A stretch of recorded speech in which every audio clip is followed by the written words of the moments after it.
Like to call to order the September meeting of the Park and Recs Board. Why don't we start by standing for Pledge of Allegiance? I pledge allegiance to the flag of the United States of America, to the republic for which it stands, one nation, under God, indivisible, liberty and justice for all.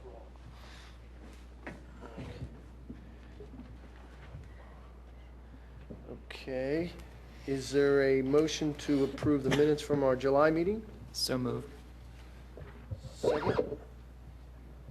Second. All in favor? Aye. Okay. Tammy, why don't you go through the announcements? Announcements. Board of Commissioners meetings upcoming will be held on Monday, September 12th and Monday, September 26th here at the Radnor Township Building at 7 o'clock p.m. The next Radnor Township Parks and Recreation Board meeting will take place on Thursday, October 13th here at the Radnor Township Building at 6:30 p.m. The Radnor Township Fall Newsletter is currently available and in the process of being mailed to households. Each of you have a copy as well, so feel free to look for that in your packet. The Radnor Recreation Department's fall brochure for 2011 will be available shortly in mid-September. A moment of remembrance and a memorial marker dedication on Sunday, September 11th, in honor of 9/11, will take place at St. David's Community Park at 1 o'clock p.m. The Township Manager is going to be offering listening sessions that are going to be held on Wednesday, September 14th, and Thursday, September 22nd, and Saturday, September 24th. There's a series of times that those are available on those 3 days. You can feel free to look those up on the website at www.radnor.com. The Children's Hospital of Philadelphia heart screenings are going to take place on Saturday, September 17th from 8:30 a.m. to 4 o'clock p.m. at Radnor High School. The Wayne Business Association Fall Festival will take place on Sunday, September 18th from 1 o'clock to 5 o'clock p.m. on North Wayne Avenue in downtown Wayne. The Radnor Youth Basketball Program's registration is anticipated to begin on Monday, September 19th. A celebration for Active Aging Week event in cooperation between Radnor Township and the Wayne Senior Center. It's going to take place on Saturday, October 1st from 9 o'clock a.m. to 12 o'clock p.m. at Friends of Radnor Trails Park and also along the Radnor Trail. The 10th Annual Children's Hospital of Philadelphia Buddy Walk and Family Fun Day will take place on Sunday, October 2nd from 10 o'clock a.m. to 1 o'clock p.m. at Villanova University's football stadium. The Ithan Valley Park Project's first cleanup will be held on Sunday, October 16th at 12 o'clock p.m. at the park. The 9th Annual Sarah McCarran Cleanup will be held at Skunk Hollow Park, also on Sunday, October 16th from 1 o'clock to 4 o'clock p.m. For a full listing of the department's activities and more township information, please visit our redesigned website at www.radnor.com. Okay. Anybody have any questions on Tammy's announcements? Okay. Why don't we jump down to new business? And it looks like we've got some folks from the Radnor Girls Lacrosse program. And I believe they're going to have a little presentation for us. Or, yeah, that'd be great.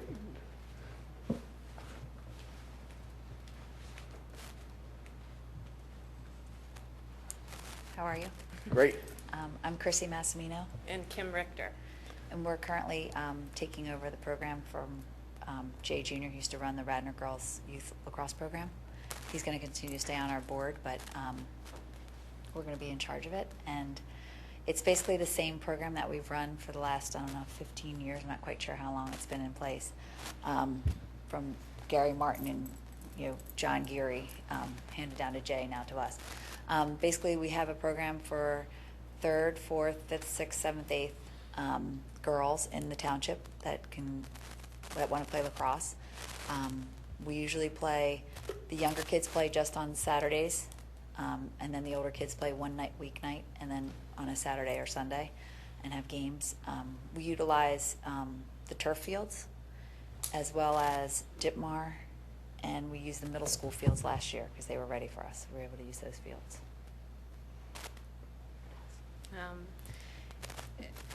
We also have a registration process that starts in January, very similar to the other sports teams. We use the Sports Pilot system, and we market our program through many Radnor media and communication vehicles, and we get a great return rate year after year. So by just sending out our information to the registrants from the prior year, we're able to get a great return. We had a big jump from 2010 to 2011. In 2010, we had 275 girls in the 3rd through 8th grade, and last year we gained about 100 more, so we were up to 380 girls in 2011. As the Just curious, what do you see as the reason, or maybe some of the reasons that are causing that type of an increase? Well, the increase, when we look at the increase from 2010 to 2011, it was across the board.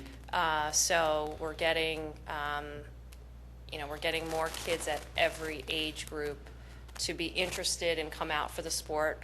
We do see new kids coming out even at the older ages. And for some reason that we haven't really put our finger on, 4th grade from 2010 to 2011, we had 50 additional kids in that year. I didn't have a chance to go and see if that was a huge, year for that age, or there's just a lot of love for lacrosse in that grade. But it was consistent across all groups that it increased. I mean, the difference, I would say one difference, like she said, if it's across the board, is that when you play soccer, it's kind of like if you don't start, and try out and get on a travel team. Ours is not travel-based. Right. It's like anyone can play. We're very low-key about it. So I think it entices people to say, at least my Maybe kids the can get out success there of the high school? and run around. I'm sorry. The success of the girls' high school? Does that contribute to Yeah. girls Could be. wanting to We play? would think so. Yeah, Yeah. two-time state champ. Yeah. Yeah. We can't say people are moving to Radnor because they Right. want to play lacrosse, but there's definitely a popularity out there. So as we're bringing in our registrations in January and February, we're also reaching out to coaches from years prior, making sure that they want to come back. And again, we have a great return rate with our parents coaching year after year with us. We reach out to other contacts to bring in new coaches where we know that there's going to be needs, there's going to be gaps for certain years. We have a great relationship with the high school team in terms of their assistants coming on as paid coaches with us. And we also, for the 3rd and 4th, and sometimes with the 5th and 6th, we do have the high school players serve as coaches, and that they're paid coaches as well. So that process is taking place, all through the late winter, so that by the time we hit March, we have our coaching staff down pat, and then our registration closes, and we're able to put together the teams and make sure that we have the appropriate staff lined up with them. For the high school students, they also serve as our referees. There's a shortage of referees in the area, so we make sure that they get trained, certified, and are able to serve as referees for the 5th through 8th grade games. And that's worked out tremendously for us as well. We also hold training sessions for our parent coaches, bring them up to speed on the rules, whatever may have changed, make sure that they have the appropriate training materials in order, to be able to go out there and teach the kids and have enough drills, etc. And obviously we're very involved once the season gets started with all the coaches, with all the younger groups, making sure that everybody is moving along well, scheduling, game changes, field changes. It's a pretty hectic time.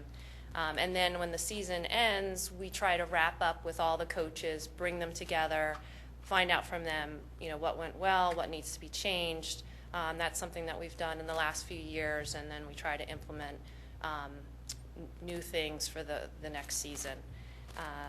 Lastly, we're very involved with U.S. Lacrosse, and we follow their rules and guidelines. We happened to attend a meeting 2 nights ago.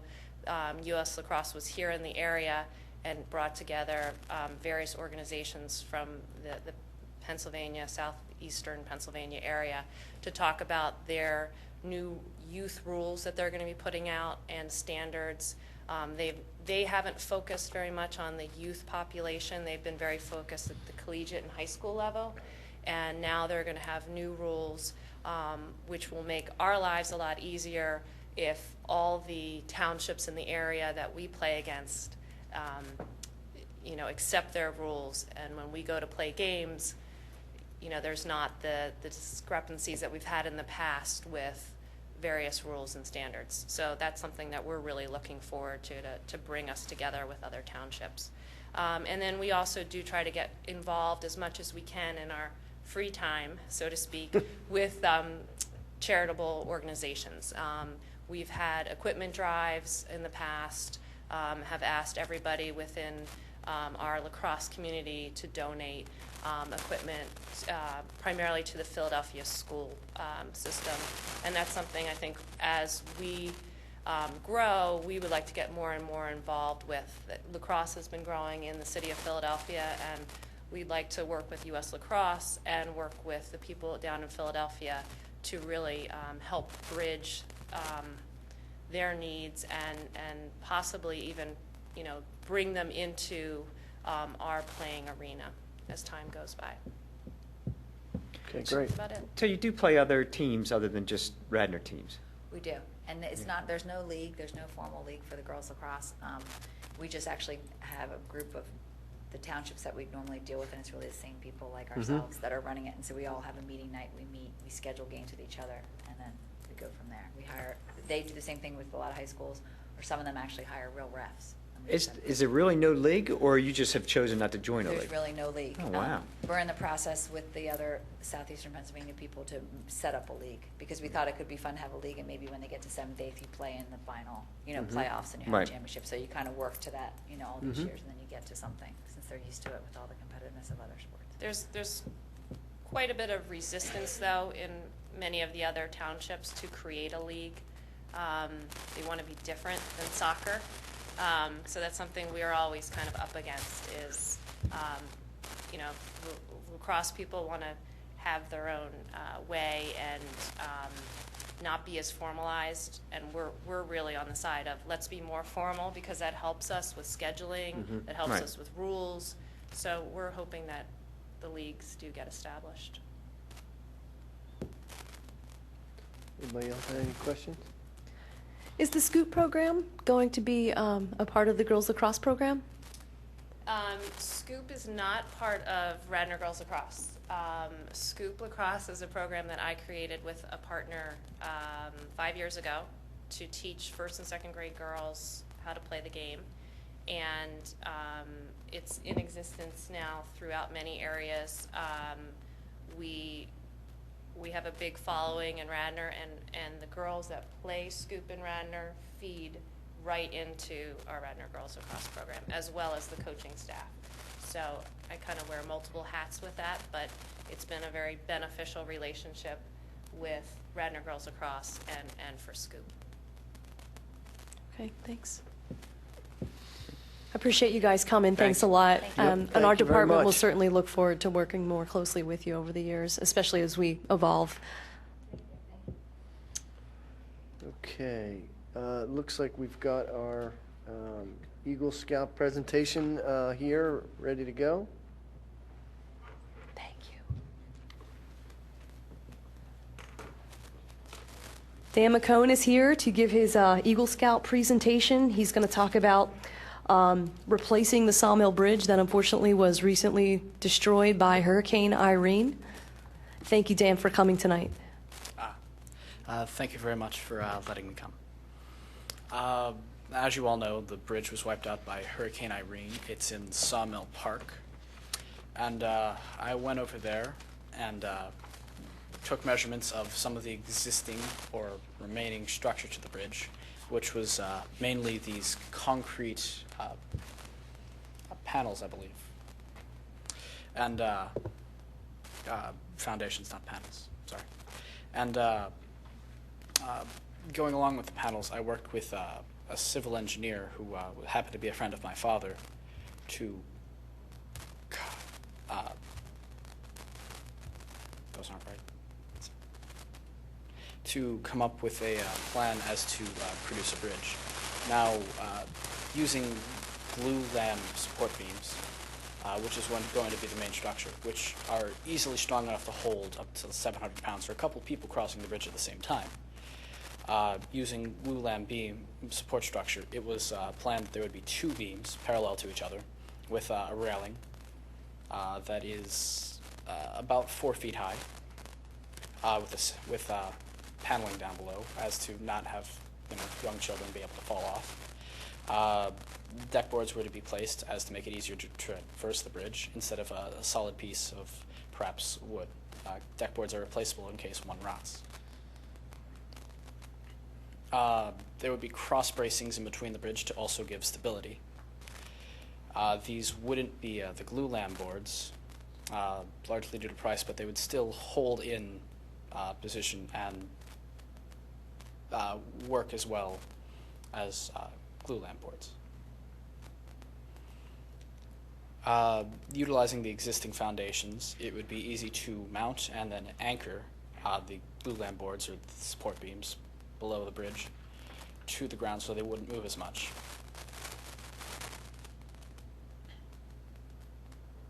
The cut version of it shows the internal rails as well as the support beams and how they are physically mounted to the glue lam beams and how those would set on the existing concrete foundation.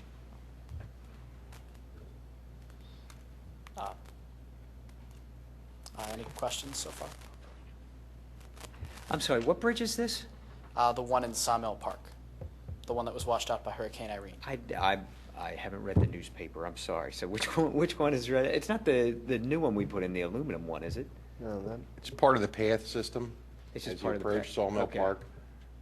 There's a tributary to the creek where the bridge was, Okay. and he's nice enough to volunteer to replace it for us. Sounds good to me.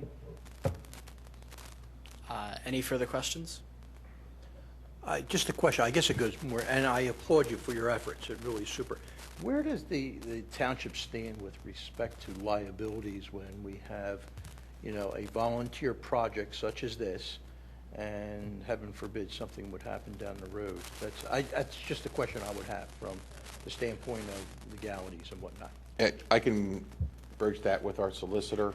The thought being, there was an existing Boy Scout bridge there, and in essence, it's getting replaced with a similar Boy Scout bridge. So using that, the previous bridge as a precedent, is how we're allowing this to go forward. By no means interpret my comments as saying that I'm not in full support of this, okay? It was just, I guess, in my other hat that I wear in certain times, you always have that question of litigious society and so on. That's the only reason I would bring that up. If I might add some insight, when we did the bridge that you referred to, the aluminum bridge, that was originally a wooden bridge. It was constructed by the Scouts, and we went through the same process. What we did then and what we should do now is have the township engineer review the plans for adequacy. And once we do that, the insurance should not be an issue. how many folks do you have to have help you in your endeavors?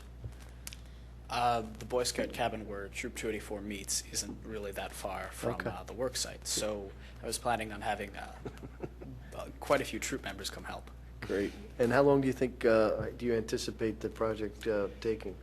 Well, the plan was to come originally to work a little bit with the concrete on the previous night, just to make sure that we can set the bracings and such.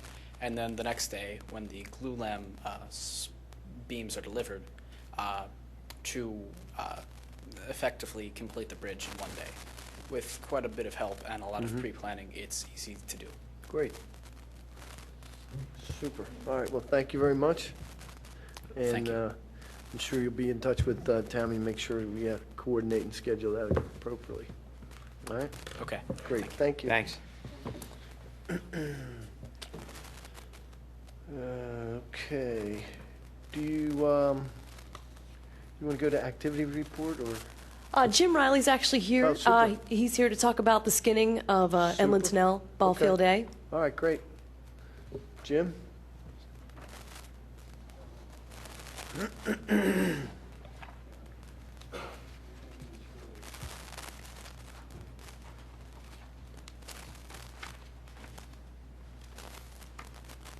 Hi, my name's Jim Riley from Radnor Wayne Little League. I'm here tonight to talk about one of the fields that is used for softball, the Tunnel Fields off of Garrett Avenue. And there's kind of been a groundswell for a while to remove the grass of the in the infield on that softball field, especially the one closest to the parking lot. It's been talked about for a while. Now we actually have volunteers and people that are given their time, looked at the field, people that do these things for a living and are willing to help out. Little League, they've also were involved in Little League in Radnor also, and Radnor residents. So we would like to skin that field to make it smooth and flat. Currently it's a grass infield. All our grass fields are kind of lumpy and bumpy. When the ball goes across it, it's a 50-50 shot which way it's going to go, whether straight or not straight. Softball typically is on a skin field. Originally when it was made as a skin field. For some reason, I think most people didn't like the look of it, maybe the neighbors. But I've talked to neighbors about it now, and they don't see a problem with it. But it was switched from skin to grass. We want to switch it back to grass. And Radnor Wayne Little League would be the one taking care of any of the costs or the volunteers for it. Any questions? Is that primarily or exclusively softball now? Yeah. It is, okay, and that's predominantly what is preferred for softball. Right. Okay. Yeah, the grass outfield is used for soccer in the fall, Right. which is currently getting That was used going to now. be Jim, that was my question, is the way it's configured, the infield is not part of what ends up being lined as a soccer field in the fall, because the soccer field runs diagonal in the outfield between the two ball fields. Right. Yeah, the only difference that anyone would see is where the grass green infield is, that would be removed and just be dirt.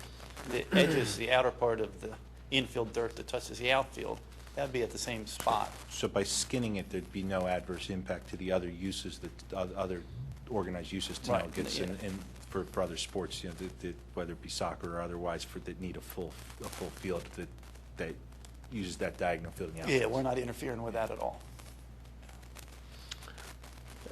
Steve, any concerns from the side of the township or with regards to maintaining or?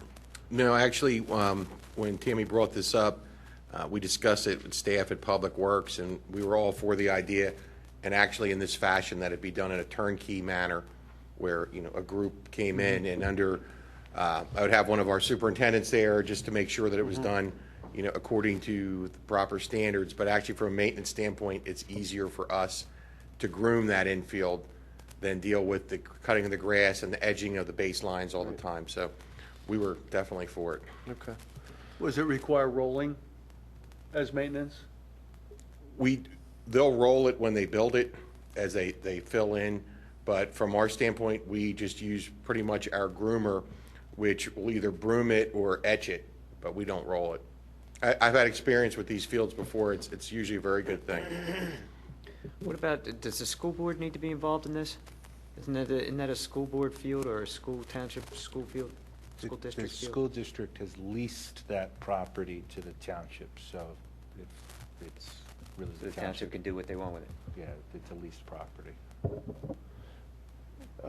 Assuming that everything's favorable and how many, I mean, would your intention be to look at, to do some of the other fields that are exclusively used for softball, as far as potentially skinning them as well, or are you looking to limit it to the one that you're looking or proposing to do?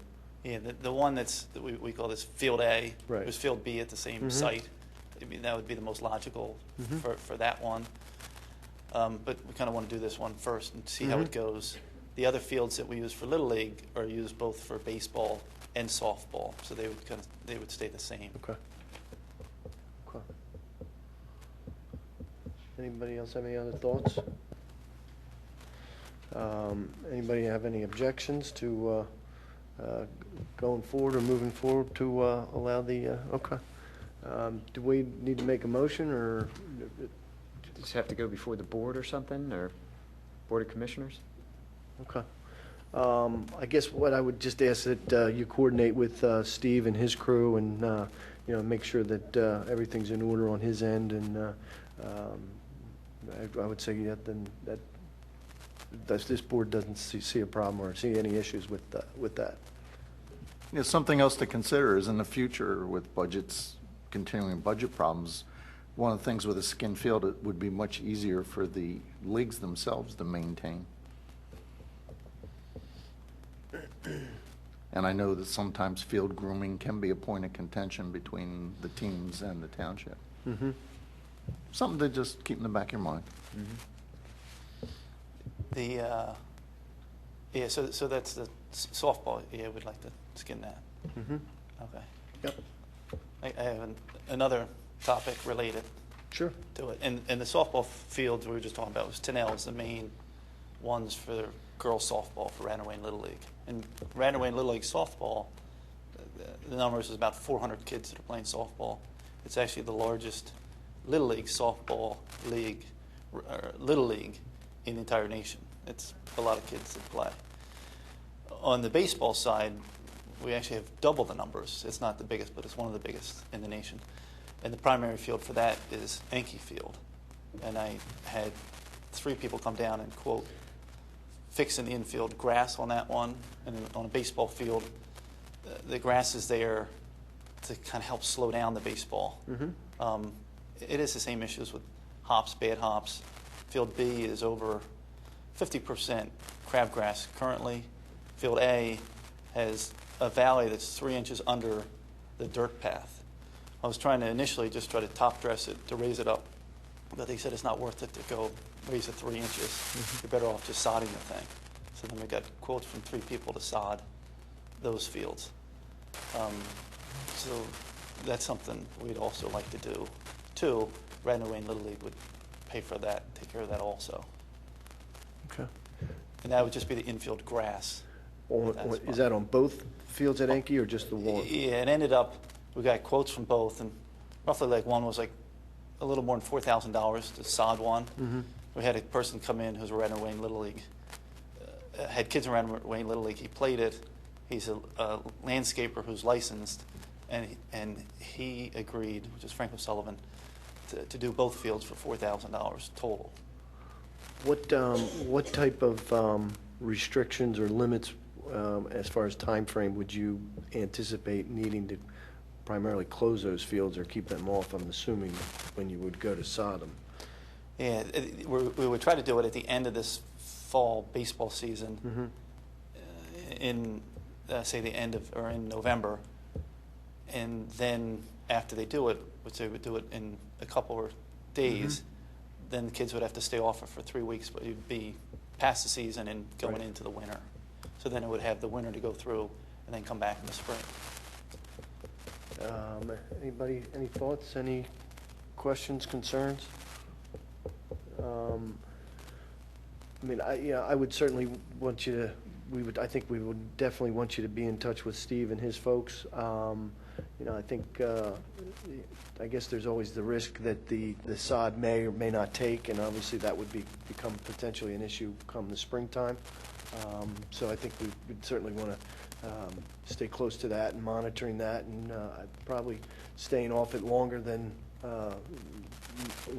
shorter would probably be beneficial to, the sod potentially taken. But I think if the Little League is looking or willing to take on that project and stays in contact with Steve and his department and folks, I don't think anybody here has any objections to that, and you know, I'd say, pun intended, with the Little League offering to have skin in the game. Yeah. Pun intended with the context of this conversation. I think that from this point, with the mission of this board, I think we should be fully supportive of their efforts, subject to the, commissioners weighing in on whether, $4,000, it depends on your perspective as to whether that's a lot of money, not a lot of money, but there's an awful lot of kids involved playing Little League out on those fields. They're right here outside this building, and if, we're being told that look, these fields are not in the condition that they should be in for our kids, it seems that something that this board should be supportive of. Absolutely. Improvement. Right. If the township gives us a window, say it should be done between this time, and then we'll follow that. If we get, for some reason, it misses it. Yeah, I mean, with some of the winners we've had in the past, I'd certainly maybe shorten your season a little bit just to make sure that the sod gets down, and so it has a better chance of taking. Right. Obviously that would impact you more in the spring than it would, come say late October or into November. So. Yeah, I think you make a good point. I mean, what is the possibility of it not taking, and then we come spring and we've got two infields that are not playable at that point? I mean, there's a lot of games that get played out there. I mean, what's the possibilities, and then what's the plan if that does come to fruition? I mean, we don't have any other fields that they can just go play on, I mean, I understand it needs to be done, but I think that's something that needs to be thought through. Yeah, and I'll let Bob talk about this, because we kind of ran into this with the Radnor Middle School field, and the timing of it is paramount. Key. Yeah. Both Jim and I were on the Give Grass a Chance committee, which put in sod at the middle school, and Jim was the chair of the committee. It was put in at a time that wasn't recommended, which was middle to late June. It was recommended to do it in late fall, because when they cut the sod, the way the professionals were explaining to us, when they cut the sod, they don't want that where it's growing in a sod farm to be at a certain point in terms of its root structure. So when they put it in, the best time to put it in is in the late fall, right? Because you're not going to have people on it, and then as the winter rain and snow and melting settles it in with nobody treading on it, that's the best possibility. You have to be a little bit careful when it comes. Every spring we have to be careful. Right. As we are with we've the middle school. We've had success with some other side projects that were done years ago. No problems with it not taking and not coming back. And the middle school only had a couple little spots, and that was a regrading of everything. So that had a lot more potential for. Yeah, but that was not closed coming back. for an awful lot longer than what you're proposing, as far as this people not playing on that. Right, but I'm saying is they It's put like a it year in and at a the half. worst possible time at the beginning. Yeah, I of know. the dry I got season. you. So I got you. there was a rationale for that. I think we support the Right. we're just bringing up the possibility of something going wrong, and what if, and what do we do at that particular point? And the advantage with a baseball infield is it doesn't actually get that much foot traffic. Yep. So, it has the best chance to take even when you come out of the winter. Since we're supportive of the concept, and Correct. the details should be worked out between the yeah. folks like Jim and Bob and Steve as to Correct. the actual implementation. And it's subject, of course, to the commissioners deciding if it's a worthwhile and proper expenditure. Well, the expenditure is Radnor being Wayne taken Little on by the League's paying for it. We're not Radnor paying Wayne for it. Little League. No, he reduced his price instead of $4,000 each. He'll do it for $4,000 total. Yeah, Radnor Wayne Little League's paying $4,000. Yeah. No, we're doing.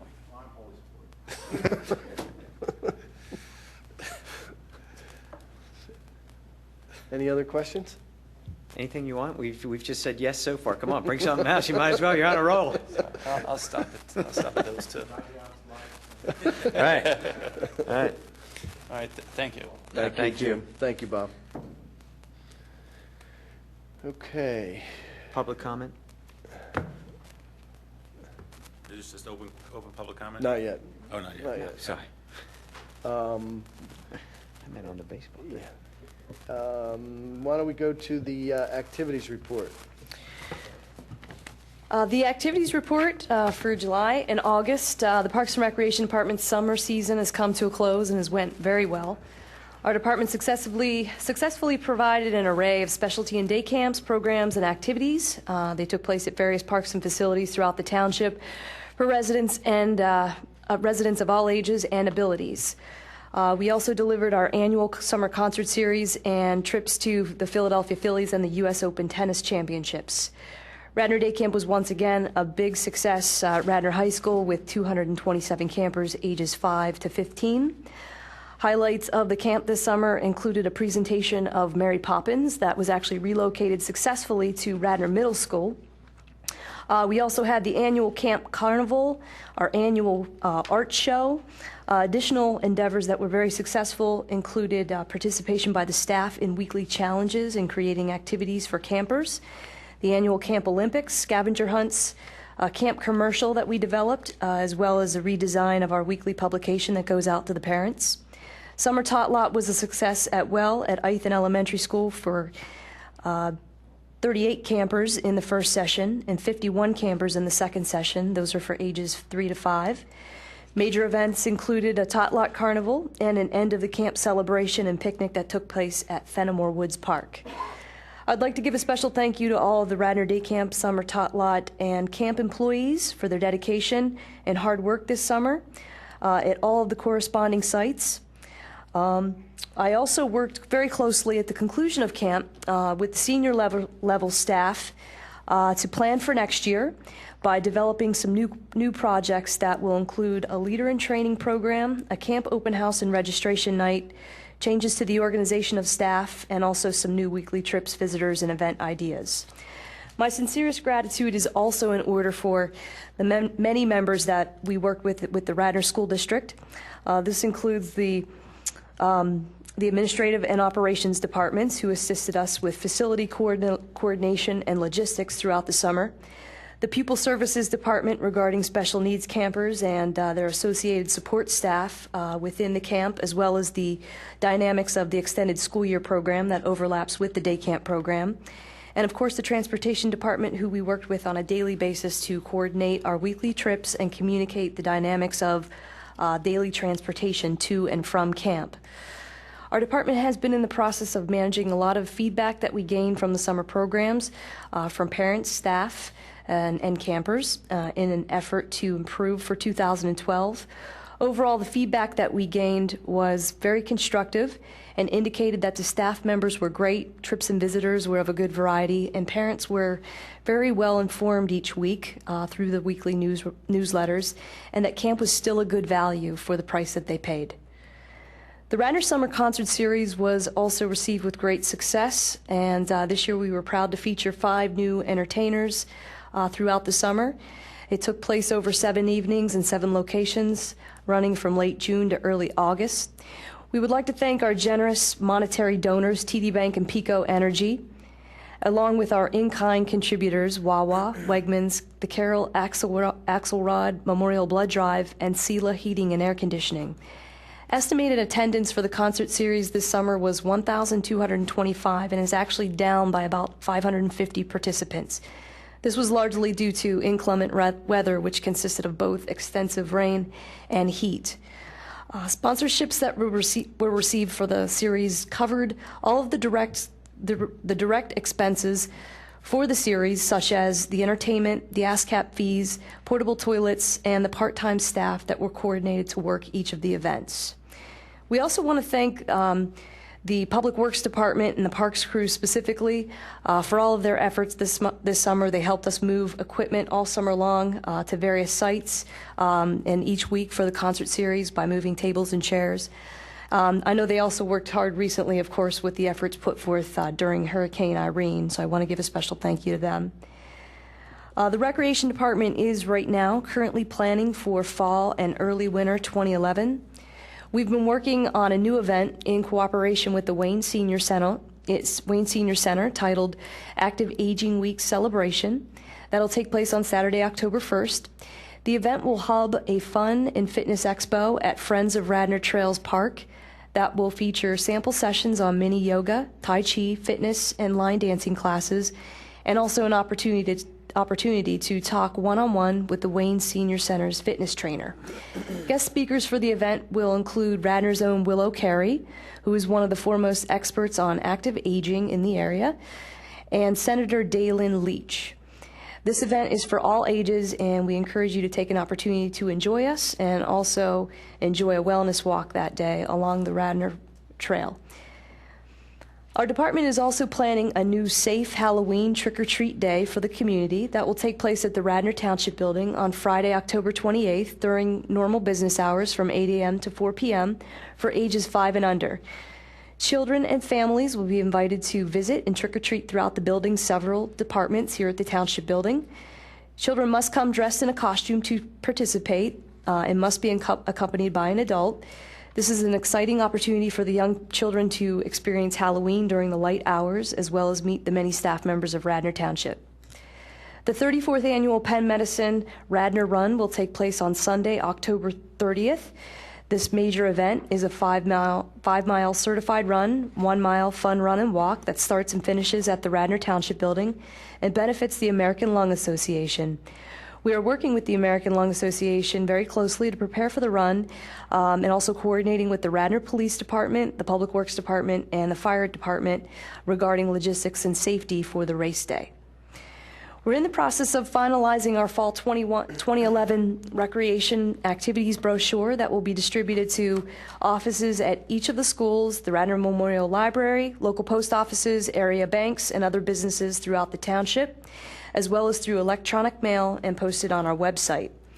The Fall 2011 Township newsletter is also in the process of being distributed to households and businesses and apartments in Radnor, so be on the lookout for it in your mailboxes, and most of you maybe have received it already. All the details and events that are happening with our department as well as the township can be viewed at the township website, which has been newly redesigned, so be sure to check it out at www.radnor.com. The township's reorganization is still in the process of taking place, and the Department of Recreation and Community Programming is continuing to evolve into its new identity. The hiring of the program coordinator position is a vital step in this process that will enable us to become more fully functioning and identify roles and responsibilities more clearly within our department, along with further enabling our focus on program and event development moving forward. Over 40 candidates have applied for the position, and the pool has been narrowed to 8, and we have conducted interviews this week, and we're narrowed down to 2 candidates. And we anticipate that we'll be hiring that position by October 1st, with that person anticipated to begin by October 1st. Other projects that we've also been working on include an operational guidelines document for programming, a sponsorship and advertising policy and opportunities packet that will not only apply to our department, but the Radnor Television network as well. In addition to programming that has been taking place at Radnor Activity Center, we had 1 rental that took place in July and 3 in August. The facility was fully booked with programs throughout the summer. We continue to coordinate the facility usage with various public and private groups for the upcoming fall, as well as our department's recreational seasonal usage. The Willows Mansion hosted 26 events in July, 12 in August, and 3 are scheduled for September. The facility continues to be utilized in 2011 for functions, along with hosting many of our department's programs and camps. Outdoor field scheduling is taking place with our department and the school district, along with many other schools and organizations within the Radnor community, in order to accommodate the fall sports seasons. Several new requests have also been coming in this fall, which stresses the continued development of the local sports programs as well as the impact on field space. We have also begun the discussions on spring field needs with the users, with community users, and the Fields Committee met to evaluate the future direction of the field's usage processes. Several objectives have been identified and developed, including more systematic procedures for field requests, allocation, and permitting, consistent logging and tracking of the field request data and field utilization, as well as an anticipated fee schedule for usage for 2012. That would conclude my report for July and August. Be sure to check out the weekly reports that we do at our website. Those are posted every Thursday at www.radnor.com. Thank you. Thank you, Tammy. Anybody have any questions or comments on Tammy's update? Tammy, regarding the Willows, are we no longer accepting reservations for that? At this point, we still have been instructed that we're not taking any type of event reservations for weddings for 2012. And what happened we had someone come in, give us a presentation about planning wedding or doing like events there, and whatever happened with that? At this point, we have notified that was Open Air Affairs who came in and met with us, the tenting company, that perhaps in the future we may be in touch, but right now it wasn't something that we were looking into further, especially not knowing the future of the facility as well as some of the updated maintenance needs that are there. If I might add, we've been having discussions probably in September, October timeframe. We're going to have groups come in that are going to make presentations concerning their ideas for the Willows. In the meantime, Tammy, I don't know whether Bob's passed this to you yet, but he's considering reopening for reservations until such time as we make a transition to a potential third party.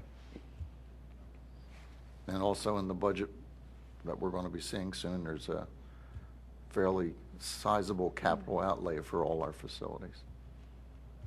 All of our facilities, is that what you said, all of them? Yeah. Okay. I mean, one time the Wayne Arts Center had made some overtures. They about will be anything coming in. new on that? I think they're still interested Yep. and still working Yeah, on the the Friends of the development. Willows, the Wayne Arts Center, the catering firm. Okay. Thank you. You're anticipating getting an extension for Cowan. That's hopefully We- imminently? We presently have been notified by the DCNR verbally, as well as through email, that we are going to be receiving an official letter. We, however, have not received that letter, and there is some concern that Steve and I have had about the extension that was requested several months ago was to carry us through the end of December. And there is concern that at this point, not having that official notice, whether or not we will be able to get that project done in time. So we may have to look for an additional extension at this point in order to get it done. Okay. But the hope is we can get it done by spring. Right, okay. And another great job on the brochure. Haven't had a chance to see it as we just got it this evening, but in looking at the advertisements and the thickness of it, it certainly would go to say that it for another rounding success, and I'm sure that I'm assuming that there was no cost to the township, and another great job by you and your staff, and super job. Thank you, and thank you to Melissa Kahn. I know she's been working really hard, as well as all of the departments. As you look through there's certainly a lot of stuff that each of the departments are contributing, and I think it's really helping to put more information into the households and into people's mailboxes, so they have access to a lot of schedules and a lot of things that maybe they weren't sure of, where to find it before. So it's definitely been a great tool. Yeah, and I'm sure that the majority of the folks love having something come to the home, which is great to see back in the fold.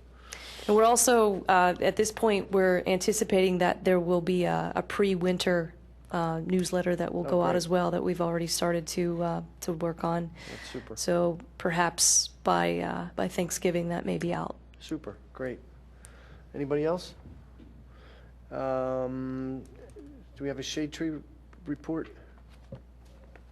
No report. How about school board? Before you move on, I was at the last Shade Tree meeting, and they asked me to humbly request that we could get a member to their meetings. Okay. Because they run with barely enough to have a quorum. The last meeting, there were only 3 present, and one of the gentlemen got a phone call from home, had to leave for about 15, 20 minutes. Literally, they had to put the meeting on hold until he could get back. Okay. So it's very significant. Okay. School board report. Thrilled to report on a successful opening of school at Radnor High School, Radnor Middle School, Iton Elementary School, Wayne Elementary School, and Radnor Elementary School. All the schools opened on time, serving a total of approximately 3,600 students. Physical plant is in excellent condition. From our Parks and Recs perspective, Radnor High School specifically, and the athletic director and his team there continued the longstanding tradition of working very closely and cooperating with the youth sports programs with respect to field usage, and just in the fall here it's soccer season, and the soccer club is a victim of its own success, and I think this year has a record number of travel teams, over 40 travel teams this year, which is putting tremendous pressure on field usage in times, as is the rain.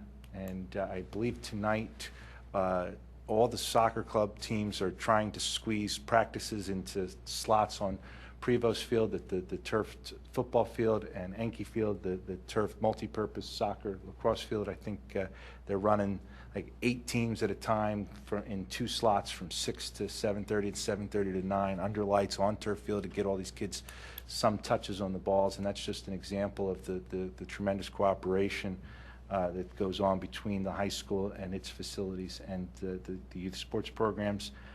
Tammy spoke to the successful summer with the summer camp programs at Radnor High School and at Iton Elementary School, which I think are just one example of maximizing use of the community's assets and recognizing that Radnor Township and the Radnor Township School District share one community. Great, thank you. Tammy, can you give us an update on the turf field at Memorial? What's going on there? As of right now, no permits have been submitted at this point. I know that Agnes Irwin was proceeding with getting an analysis done of the existing features and topography. So I believe they had contracted with Yerkes to put forth that topographical survey. But at this point, I'm not aware of any issues. I actually spoke with the township engineer earlier today. But no permits or anything have been issued at this point. So I believe the project is moving, but at this point, I think everything's under development on their end. Do they have a projected completion date? I mean, what are they shooting for? Ideally, they would like to have it playable for spring 2012. Thank you. Any committee reports? Pat? Yes, Fenton, thank you. I have the pleasure of sitting in on the Open Space Subcommittee, and I'm sure Susan, Byrne, and Steve would not mind. They're the co-chairs. My taking the liberty of passing out the minutes of the June meeting. I'm sure you've seen it. I made some copies for Tammy and your group there, but I'm sure you've seen it. The subcommittee on the open space is moving forward. I'll be participating in the September meeting. I think it's set for September 21st. Of import, I mentioned at our June meeting, I was on here for July, that they were interested in getting a broad cross-section of stakeholders from the township in the open space subcommittee planning as they move forward. And in this particular meeting here in the minutes, and I direct your attention to page 3, they've asked me as the Parks and Rec Board on that subcommittee to help catalog the park improvements implemented since the last open space meeting. And they said if you look and review the prior open space plan, it will really emphasize the active use of open space in the township. And what they're looking for is, I guess, some greater emphasis on passive use of open space as we move forward in the new development of a plan.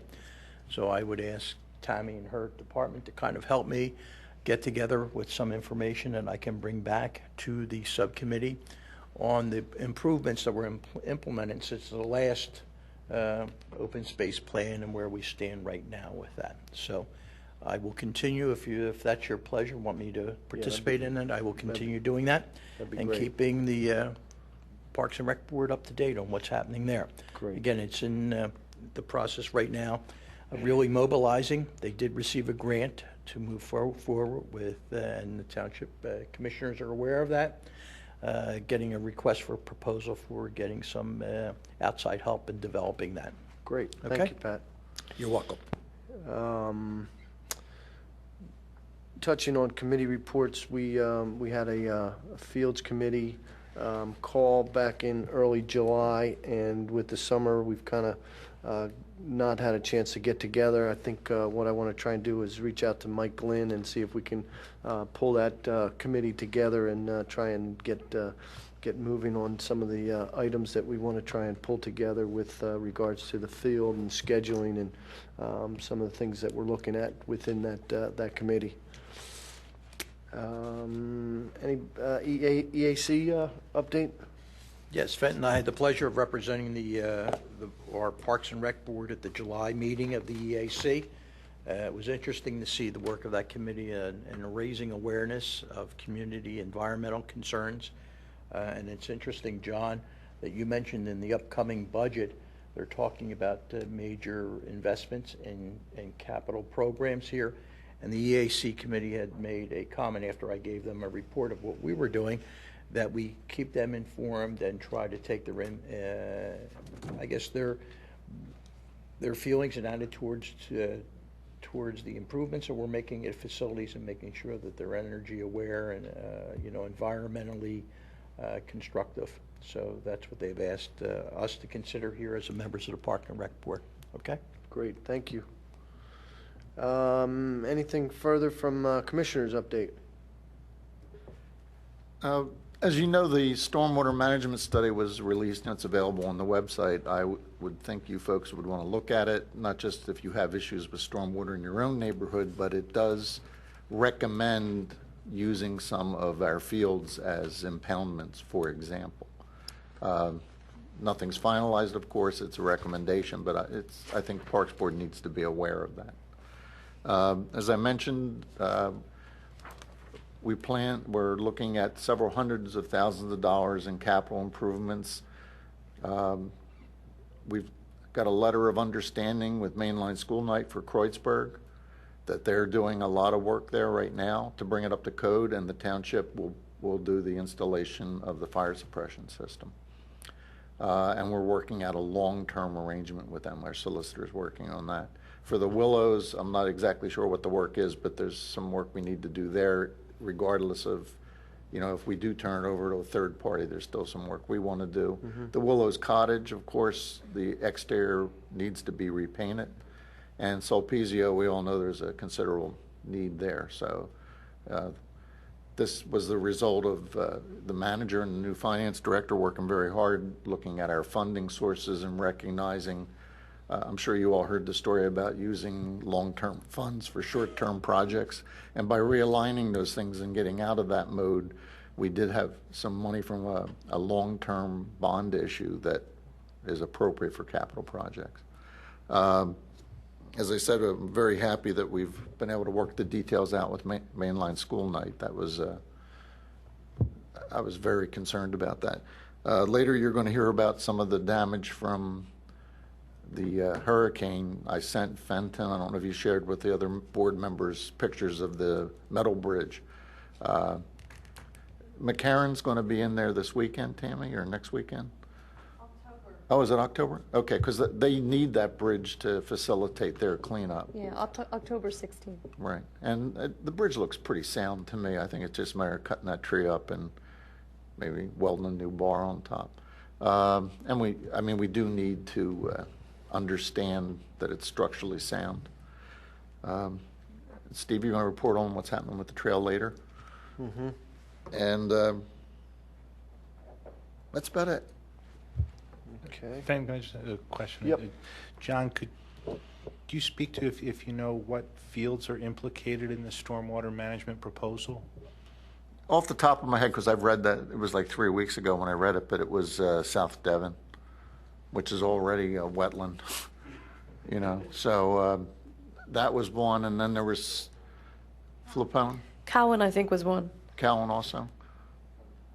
And North Wayne, of course, we have the issues there with the fence that the town, that was another capital thing, is the fencing at North Wayne. And there is a stormwater project there, but I think we have problems with it, so we'll be looking at that. Thank you. Okay.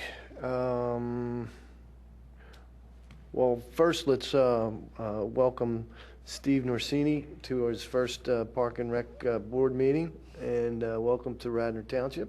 Thank you. And Steve is going to maybe give us a little bit of an update regarding the parks and some of the trail, with some of the updates of the damage that we experienced with from Hurricane Irene, and where we stand, and what are some of the timetables and timeframes as far as potentially getting some of the parks and the trail open timely. Thank you. I'd just like to mention, while we were talking about capital, as part of the township's reorganization, the facilities, the structures of the parks has fallen back to Public Works. So one of my jobs, one of our department's jobs, is to provide plans, long-term plans for capital projects within the parks, whether that goes to replacing a tot lot or paving the parking lots or the paths through the willows. So we're going to be working on a sustainable long-term plan for all the parks, and that's one of our big projects. It's a short, mid, and long-term goal. It covers the whole gamut. As far as the storm, I'd like to, if you don't mind, give you a little chronology.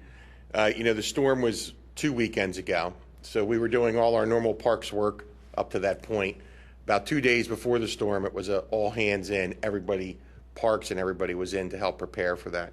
So over that weekend, we received about 6 inches of rain, and virtually almost all the active parks had some tree damage. If you go to Hartford, there was a couple trees down. The Willows, a lot of the parking lot got washed out. The Cottage got water in the basement. We're having an insurance adjuster out to see about the damage to any of the heating controls. Fenimore, the parking lot, and the tot lot got washed out. Most of the parks had sticks and things, limbs, tree branches. There was some erosion in some. Most of that have been taken care of.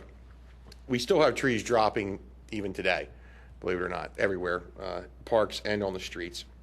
So in that week after the hurricane, basically, again, it was all hands cleaning up the township. And we did manage to get some grass cut, even though we did get some 6 inches of rain. Now, for the month of September, we've gotten another 7.5 inches of rain. So if you combine Hurricane Irene up to today, we've had over 13 inches of rain. It's rained every day this week. And I talked to one of the little leagues, and they said, hey, what's the field outlook? And I said, boy, if I could tell you the weather, I could tell you that. We have, our goal is to make the fields playable. That's why they're there. They're for the kids to enjoy. At this point this week, because of all the rain, we have not cut the grass, and basically anybody who's in field maintenance right now is all in the same boat. And, and Tammy had approached me about Creek and Enke ball fields, and that's a goal of ours to get those up and running. I was walking some of the infields today, and if it would stop raining, we'll get our groomer on there immediately so folks can play.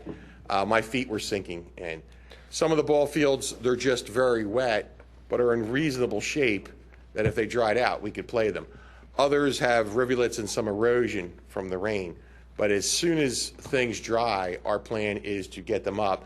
Once, next week's forecast looks a little better, and I can get a schedule of Tammy as far as what fields we're going to open up. I know Enke and Creek are high priority ones. They'll be first on our list. And, we actually hope to even cut grass tomorrow if it doesn't rain. That's our goal. As far as some of the further damage, the Radnor Trail sustained considerable damage during the hurricane, and we basically had tree crews there through the storm and after the storm. And it was closed for the safety of all our residents while all this work was going on. And the township thought it prudent if we brought in an arborist to go through the trail and determine if additional trees needed to come down. Again, it was an inconvenience. It's been an inconvenience for folks, but it is for everybody's safety. So we met with the arborist, and Commissioner Nagel was there, and Commissioner Schaefer, myself, and some of the public works staff. And he gave us some additional trees to remove. Contractor was out there today. We'll be out there tomorrow. The goal is to reopen the Radnor Trail tomorrow afternoon. So if all goes well, that's where we stand on that. And we will be working as quickly as we can. It's not a matter of getting the work done. It's a matter of being able to work on reasonably dry fields. We can't groom the fields when they're this wet right now. So we're trying to get on them as quick as possible. We want to get on them for everybody. And if we can actually get a few days that it doesn't rain. I mean, today, I have a rain gauge. I'm in public works, so we have rain gauges. So today alone, we got another 1.25 inches of rain. It's just, this has been nonstop. This is not good for anybody who takes care of athletic facilities that aren't turf. So that's basically where we stand. The Skunk Hollow Steel Bridge, as Commissioner Nagel mentioned, was damaged. We brought in a structural engineer to check out some township facilities. That bridge is also one of the items we asked him that he'll be coming back to look at. The Sawmill Bridge is gone. During the storm, that creek was probably 200 feet across, believe it or not, at the height of the hurricane. It was unbelievable. And so we're glad to have the Boy Scouts help us out and redo that. And I'll flip those plans to David Lay, get an okay, and hopefully get those going. And so again, we're working as quickly as we can. It's a pleasure to be here to meet everybody. Please, you all have my cards. By all means, call me. I'll also start having Mark Dominic. It's another part of the transition. He's supervisor of parks and sewer, so he's going to be very heavily involved in the day-to-day operations of getting the parks cut, groomed, and so forth. And I myself will be heavily involved in the capital planning and what presentations we make and request to the manager and the board. So I'd appreciate any input the board would have. You can contact me directly or through Tammy, and we'll move forward on that. Great, thank you. Anybody have any questions? Well, I think safety first is the right course of action, especially with the trail, and I think it's great news that potentially might be available for the weekend, because certainly folks are missing the opportunity, but as I said, safety's is paramount, so I think that's great. So let's see. Next is the Clean and Clean initiative. It says Clean and Clean.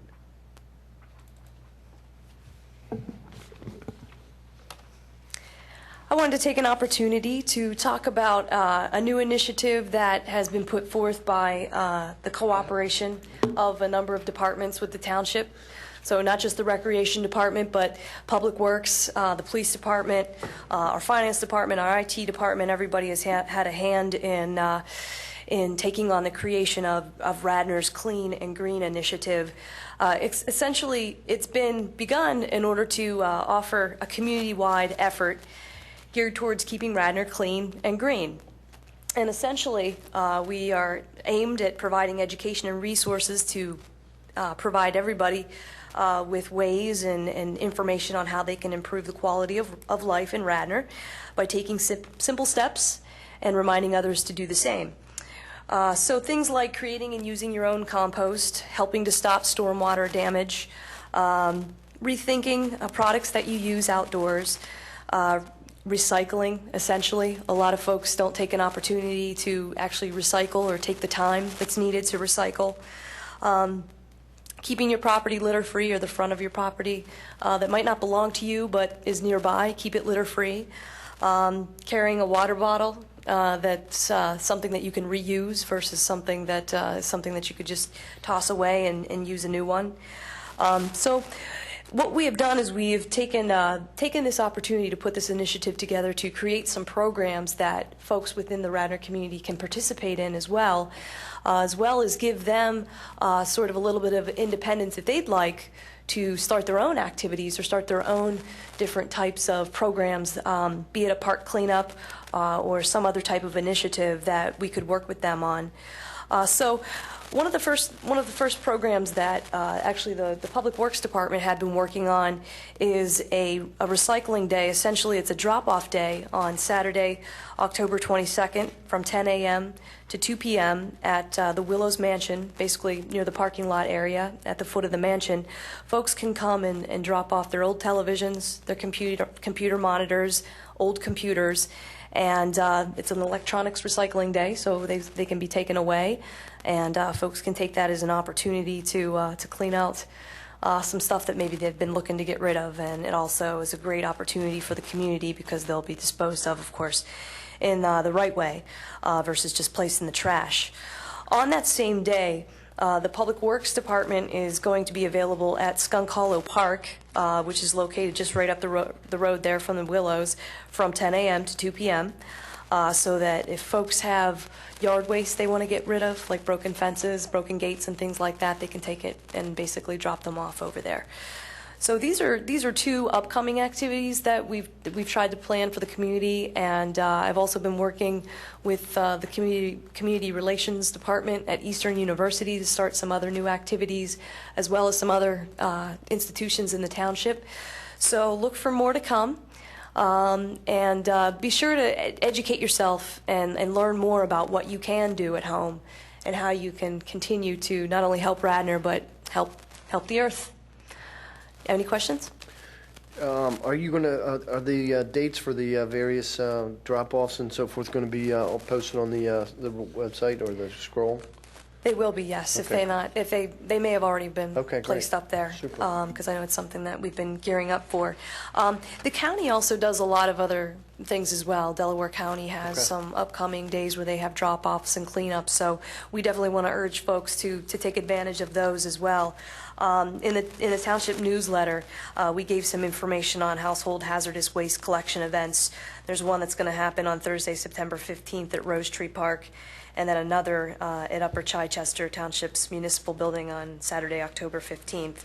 So these will be things like electronics devices, fax machines, TVs, computers, and things like that. If you want to take some time and drop them off and do your part. Is there any financial benefit to for these days that for the township? Financial benefit? Yeah, like like our recycling on a normal weekly basis. I'm not aware of Okay. any All right. specifically. Just curious. I think that in the long run, the hope is that, if Radnor is a cleaner community overall, that it could have less of an impact on the public works folks. I know just this summer and getting out to some of the parks, there is a lot of stuff that's still left behind. Yep. And if folks take an opportunity to get out and form, a cleanup, that puts less strain, of course, on the staff that are here in doing those jobs. Great. Okay, thank you. Thanks. Under old business, we have Radnor Activity, or the Radnor Activity Center. I'm assuming that with your update, John, that the capital budget line will take care of some of the issues that we've got outstanding there. Okay, great. Anybody have anything else? Just a quick event. A few meetings ago, there was a township resident approach us about signage for dog parks. I was just wondering, I know we said that we would look at that, or is there an update or for that community member who had that concern? Tammy? Tammy, were you going to look into that? Or? Yes, I've actually, that was Sarah Pilling, and I have been in contact with her about it. She still feels strongly about us taking a closer look at that, and I think overall with the reorganization and the adaptation of new players in the Parks Department, I know that that's something that we do have on the list. Steve and I had worked through the transition to prepare a list of all the parks and all the current maintenance and projects that are out there, and I know that they're well aware of it. Anybody else? Anybody with any public participation? A couple things for responding to the storm damage, and then an update, and then something new. On the storm damage, the Skunk Hollow trails, as well as the bridge at Skunk Hollow, the steel bridge. As some of you might not know, that bridge was originally built before Hurricane Floyd. Hurricane Floyd picked it up and took it all the way down past Sawmill Park. It was rebuilt a little bit better, still on telephone poles, and that bridge was destroyed by fire. Right. Both of those disasters were insurance claims, and there were recoveries in order to go forward and replace it. The large steel bridge that was put in, I think, is only couple years old. Three, maybe four, maybe not. No, maybe it's not. not as much as four. No. Well, at any rate. And I don't go back there that often, but I do frequent that area, and there's always a lot of, on a nice day, there's always a lot of people back there, and people, heavily use that connection. There are at least 5 or 6 other parts of that trail system, that walking trail system, that have big trees down. I didn't do the whole thing. I didn't go all the way to the willows, but there are several areas. Now, I don't know how the Public Works and the Parks Department gets reports of those. But, Is this as a result of Irene? yes. Okay. Yeah. Some of them are not near they're very large trees that are down. They're not near trails. They're not near waterways. Some of them are in the waterways, but not near the trails. So, as the list goes on of what has to get done from storm damage, those items should be taken care of, because people are going. Some of them you can go under. Some of them you have to crawl under, but it needs to be assessed and taken care of. One of the concerns of the steel bridge is that there are probably at least 2, maybe 3 other large trees upstream of the bridge that another storm could take down and could hit the bridge. So I think that needs to be assessed, given the damage that we've had. Now, this is the first tree that's come down in that area, in that immediate area. Right. Previous damage was just the wash away and fire. So there's a concern that, there's a lot of money invested in that bridge. There'll probably be another big insurance claim on that bridge, and the standing trees that could damage that bridge again should be looked at.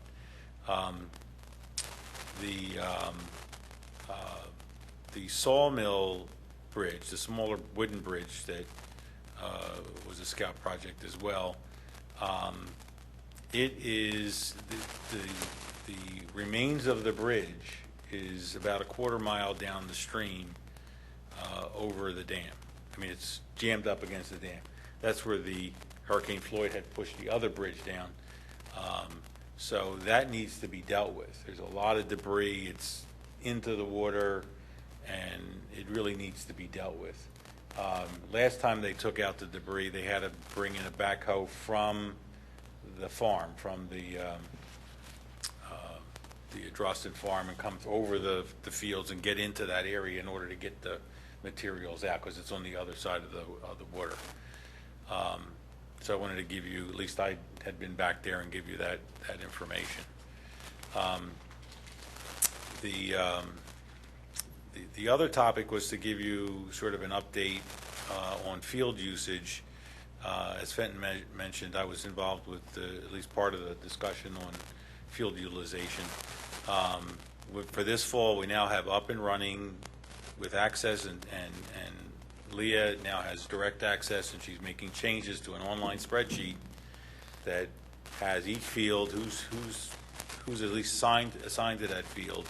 Some of it's just like the whole day's blocked, other ones it's individual time. So we're trying to get more detail on that, so that, like, she just emailed me the other day and said there was a conflict because there was a request for soccer to use the field, and there was also baseball a request on the same field at the same time. So that's in operation.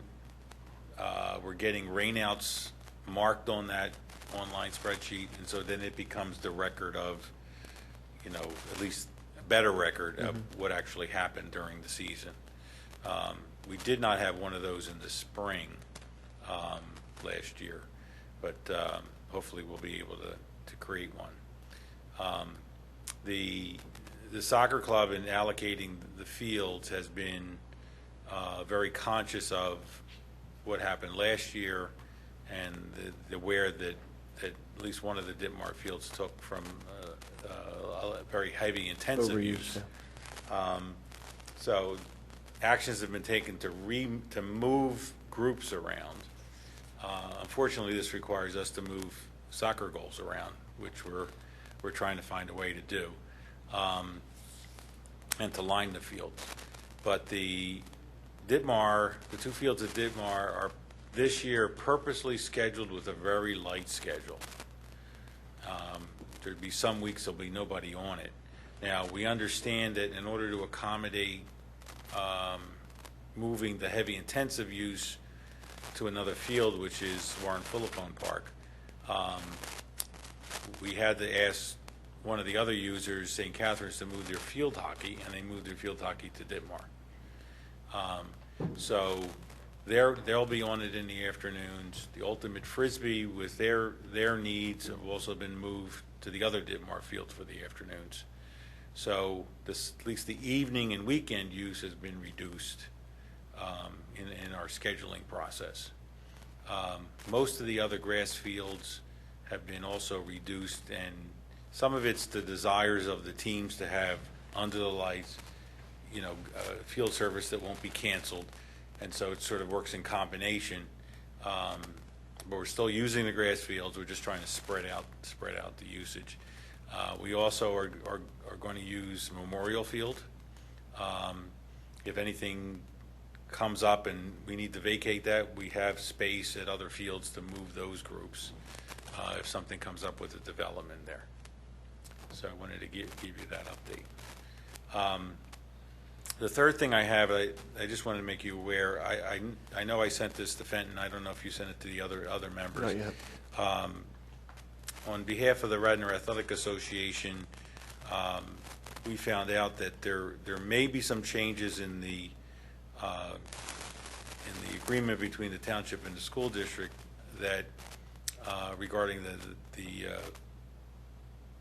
maintenance of the grounds. The concern by the sports groups is if anything changes or if that agreement's terminated for whatever reason, where does that leave the community groups in terms of their usage?